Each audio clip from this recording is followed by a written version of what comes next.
Assalamualaikum, bag'bonlar jamoati qanday jasыңар, ден соқтар, иштер бала чакалар. Мен быйылгы жылы эрте жазда уланган гиласты кыскартуудун жолун сиздерге айтып кетейин деп таптым бүгүн.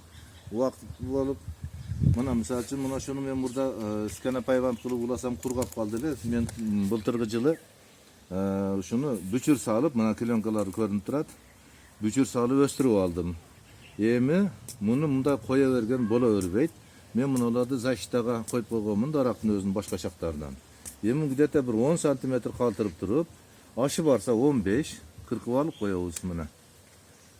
Мунусундагы хот өсүп турса дагы мына 15 сантиметрден ашык. Мынабысы 10 сантиметр экен мына. Кыркып алып койдук. Эми муну жерди жакшы ара менен алып, берге замазка кылып, садою бар, машиненин баягы герметигинен башка нерселерден кыйылган жерден сүртүп коебуз. Эми мына шактарды мен алып коемун мына. Мыналар защита болуп тура берет. Буягын алып кое берем, коркпой эле. Калганы защита болуп тура берет. Алыстан адам мал алып келбейт. Мына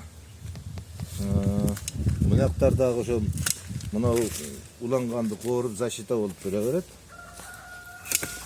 Коркпой алып таштай беребиз мына.